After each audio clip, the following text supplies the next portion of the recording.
Hello and welcome. These are the Great Gatsby Slides by Videhi, Liam, Davis, Jacob, and Ava. The central theme in the novel The Great Gatsby by F. Scott Fitzgerald focuses around the corruption that can occur by blindly chasing a generalized American dream, along with the emptiness that comes from it.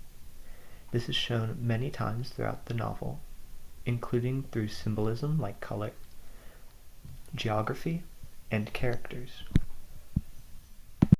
Another prominent symbol and color being gold, and it represents old money and luxury, so more of the Tom and Daisy side. A quote representing this is, "Her voice is full of money." And this quote and the color itself symbolizes Daisy's wealth and how she chose safety and financial stability over love, so choosing Tom over Gatsby. And it emphasizes the fact that wealth and the want for wealth corrupts relations. Another color being yellow. And yellow represents fake wealth, which is what Gatsby possesses, and moral decay in a sense as well. A quote being, "Gatsby's yellow car lurched up the rocky road." Not just Gatsby's car, but most of the decorations and the drinks at Gatsby's parties are yellow as well. And it represents artificial glamour in a way. The color yellow in itself isn't quite gold, representing how even though Gatsby has all this money, it comes from new money, so it'll never be the same as old money, which is what Tom has. The car also causes Myrtle's death, showing that excessive wealth leads to destruction. Another more prominent color in the book is white, and it represents innocence and purity, with a quote being, "They were both in white, and their dresses were rippling and fluttering." This is how Jordan and Daisy were introduced first in the book, and it represents how Daisy and Jordan are both perceived as innocent in the beginning, but obviously they're not, because Daisy, even though she has a husband, she is choosing to love another man, and Jordan cheats in her golf tournaments to win. And it represents how corruption leads to these people in society having to put up false appearances. So, symbolic geography plays a major role in this novel, mostly by the places where most of the story takes place. Just like East Egg, that mainly represents old money and the inherited privilege from their forefathers. While on the other side, there's West Egg, that is more a new money and has the ambition to get to that level of I guess the old money. And then on the other side, on to more mainland New York, not on Long Island, New York City, it represents the corrupt nature of the time, being the Gilded Age. But in between the eggs in New York City is the Valley of Ashes, which is the social decay and the world that not many people see, that is underneath all this wealth that's actually working and actually is degrading because of that wealth. Out where most of the characters are from, the Midwest, that is a time of more of innocence and their traditional values, which when they come to New York, they lose that sense of innocence. Mostly just these regions, they play out just the thematic frameworks throughout the novel, just to give an insight of the generalization of a character through where they are in the novel at that point. Literary baptism. So literary baptism is when a character crosses over water, and this represents them changing or transforming in some way. So this happens several times in the novel, but we're going to talk about 6 different ones. So one of them is actually the lack of literary baptism, and that is Gatsby's pool. So the scene I'm talking about is near the end of the book when Gatsby dies. He's found floating on a pool floaty just above the water in his pool. And this represents Gatsby floating over top of his transformation, and trying to move on from Daisy, but not quite achieving it as he's just above the transformation.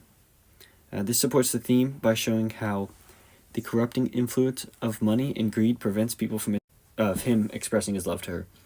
And in this scene, she is crying. She rips off her pearls, which represent Tom, and she clutches this letter as she's placed in the bathtub to calm down. And then as she's in the bathtub, the letter disintegrates. She comes out of the bathtub in the water and marries Tom and leaves Gatsby behind. And this represents Daisy's transition from Gatsby to Tom, evident by the disintegration of Gatsby's letter and the retrieval of Tom's pearls after being put in water. This supports the theme by showing that true love and happiness has been replaced by money and materialistic desires, which is what happens throughout the novel. He doesn't see him, but before this, he is nervous. Nick even says he's acting like a little boy, and he's very unprofessional. And then once he walks through the water and comes out the other side, he is professional, he is confident, and yeah, he's a very changed man. This represents Gatsby's change from pursuing his dream to trying desperately to stop time and keep it.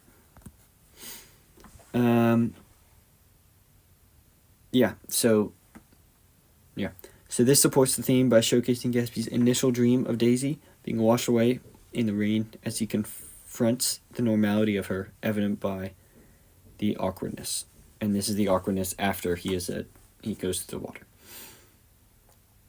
Alright, invitations for Nick. So this is talking about several of Gatsby's invitations to Nick to do various water activities, like go in his hydroplane, go in his pool. Those are the only two I can think of. But in the rain as he confronts the normality of her, evident by the awkwardness.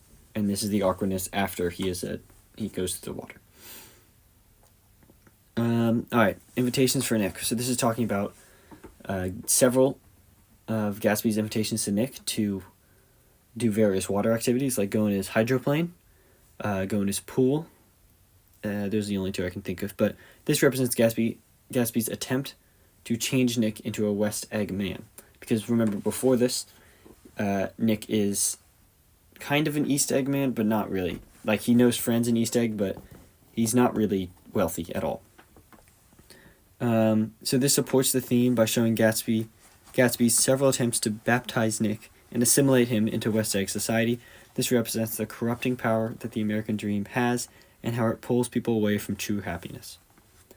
This is a quote from that part. Evidently, he lived in this vicinity, for he told me that he had just bought a hydroplane and was going to try it out in the morning. Want to go with me, old sport? Just near the shore along the Sound. Weather symbolism. So, there are two types of weather symbolism in The Great Gatsby. That is the heat and the rain. So, the heat is mainly in one chapter, and that's in chapter 7. The extreme heat of the day puts everyone on edge and causes Gatsby and Daisy's affair to come to light in front of Tom. So the heat is like pressing down on them, and it kind of represents tension. And this leads to their fight, and eventually the end of Gatsby and Daisy's relationship. So the heat is pressing down on them, causing this really tense situation, and it's pretty easy to picture because we've all felt heat before. But it's super hot. They're yelling at each other and they're screaming. The heat contributes to the building of tension. Tom said about him, and Daisy's just moving farther and farther away from him, just like the American dream. The quote from here: "Come on." His temper cracked a little. "What's the matter anyhow? If we're going to town, let's start." His hand trembling with his effort at self-control, bore to his lips the last of his glass of ale. Daisy's voice got us to our feet and out the blazing gravel drive. So, the other part of weather symbolism is rain. Rain is seen in chapter 5 when Daisy and Gatsby have their first awkward reunion. This is also a scene of literary baptism that we talked about before. This rain creates tension, leading to the extreme awkwardness between the two lovers, which they cannot escape, much like the sound of the rain on the roof. The rain is pounding out on top of them, and it's kind of creating a very tense and awkward atmosphere for the two, which makes sense because they hadn't seen each other in a while. In addition to this, rain also symbolizes literary baptism. In the scene where Gatsby walks around the house through the rain and becomes composed for Daisy. Baptism that we talked about before. This rain creates tension, leading to the extreme awkwardness between the two lovers, which they cannot escape, much like the sound of the rain on the roof. The rain is pounding out on top of them, and it's kind of creating a very tense and awkward atmosphere for the two, which makes sense because they hadn't seen each other in a while. In addition to this, rain also symbolizes literary baptism. In the scene where Gatsby walks around the house through the rain and becomes composed for Daisy. It also represents the expectation and consequently the disappointment that achieving the American dream has on their awkwardness, as their awkwardness initially leads to love but eventually turns to despair. So, yeah. Quote from here: Gatsby, pale as death, with his hands plunged like weights in his coat pockets, was standing in a puddle of water, glaring tragically into my eyes.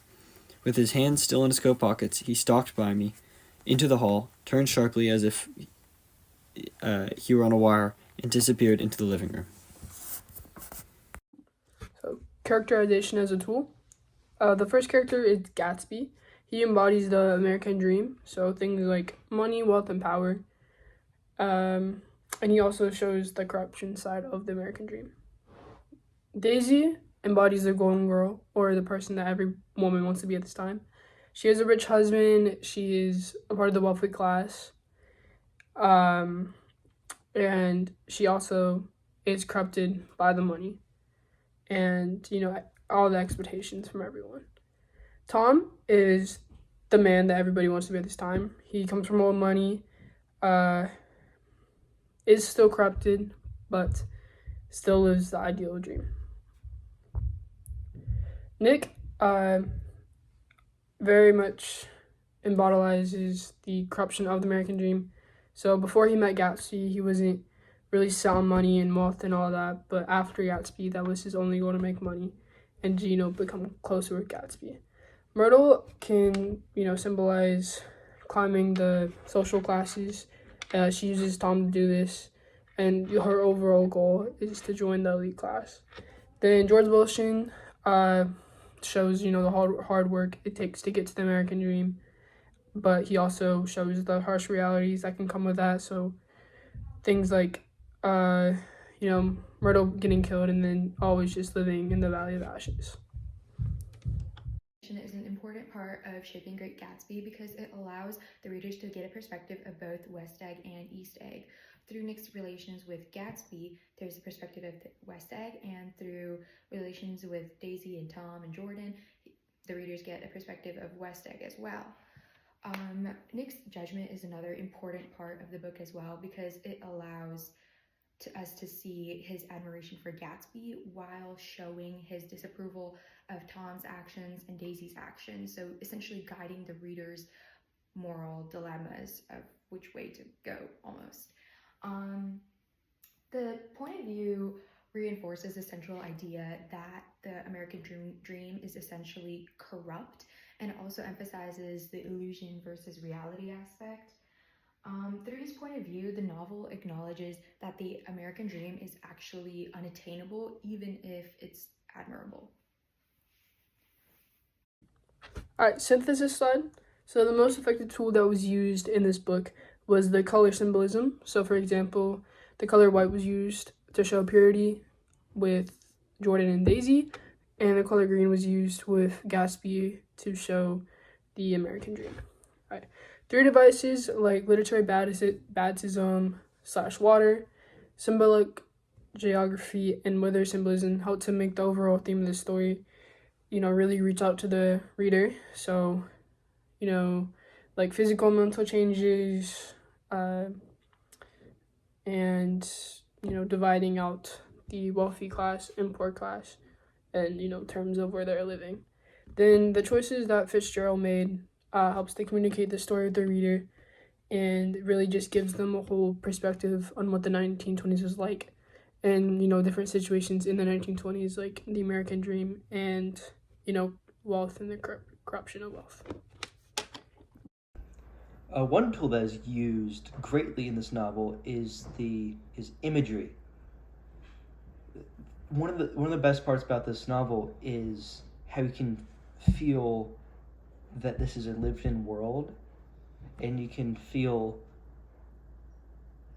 every aspect of it.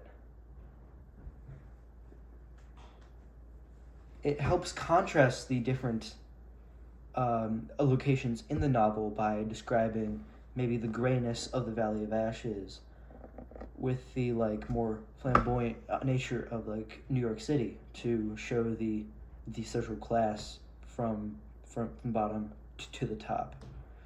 While also this imagery is greatly used in color to symbolize all different things about the characters and the situations that they're in. It's just generally a tool greatly used by this novel to deepen the understanding for the reader. Two characters that we can compare are Gatsby and Myrtle.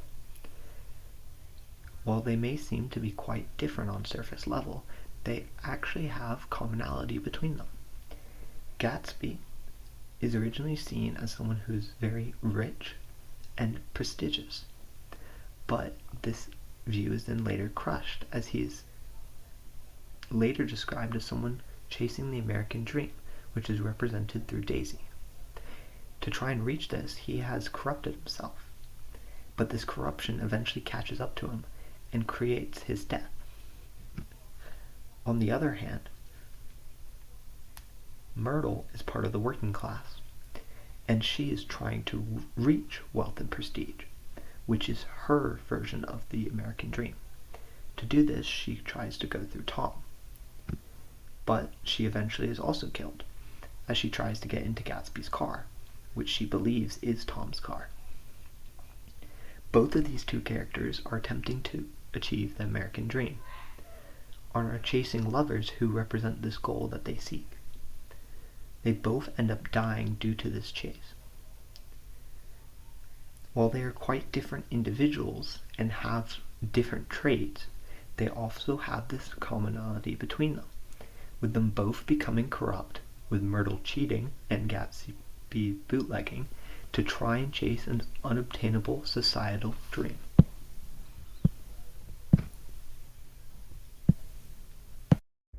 Thank you for taking this time to listen about our slides.